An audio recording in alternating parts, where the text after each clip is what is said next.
বিধান মার্কেটে অগ্নিকাণ্ডে ক্ষতিগ্রস্ত দোকানদারদের হাতে তুলে দেওয়া হলো আর্থিক অনুদান।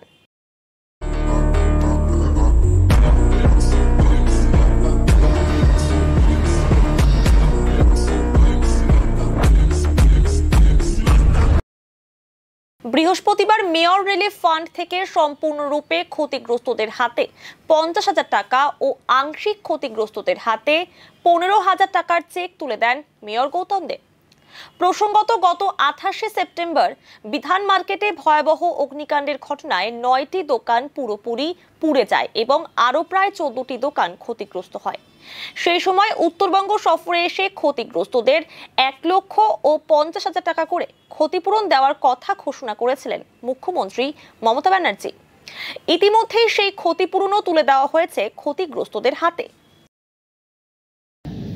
অতি সম্প্রতি সেই আমরা ওই দোকানের বিল আপডেট করে নো ডিউজ আমরা নিয়ে নিতে বলেছি, আর সেটা আমাদের দেওয়া আর বন্ধ হয়ে যাবে, কারণ তো নেই, কিন্তু লাস্ট 2 বছর আমরা তাকে ওষুধটা এই ফান্ড থেকে আমরা দিচ্ছি।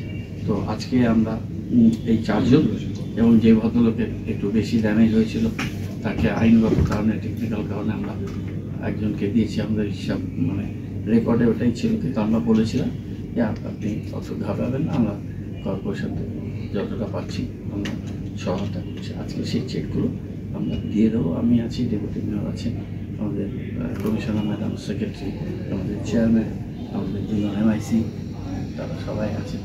আমরা চেকগুলো এখন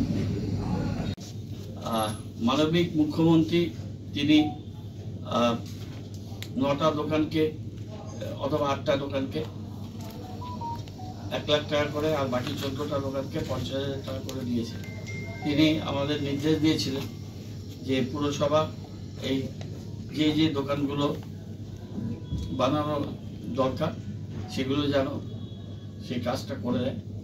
আমরা এই ক্ষতিগ্রস্ত দোকানদারদের সাথে আমাদের লোকেরা, পুর নিগম, ডিস্ট্রিক্ট অ্যাডমিনিস্ট্রেশন থেকেও ছিল, আমরা দিনরাত্রি যোগাযোগ রেখেছি এবং একদিনের মধ্যে আমরা সার্ভে রিপোর্ট তৈরি করে, এবং আমরা অত্যন্ত কৃতজ্ঞ মাননীয় মুখ্যমন্ত্রী এবং ডিস্ট্রিক্ট অ্যাডমিনিস্ট্রেশন, ডিজাস্টার ম্যানেজমেন্ট, তারা একদিনের মধ্যে চেক রেডি করে এবং পরের দিন আমরা পরশুদিন সকালে আমরা সেই চেকটা তাদের কাছে। এক ব্যক্তি, তার 2টো দোকান ছিল, 2টো দোকানই ব্যাডলি ড্যামেজ। আমাদের যারা সম্মানীয় ব্যক্তিবর্গ আছেন তাদের কাছ থেকে চেক নেবেন।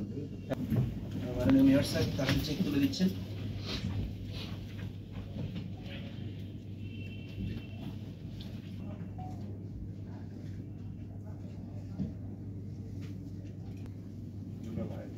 আমরা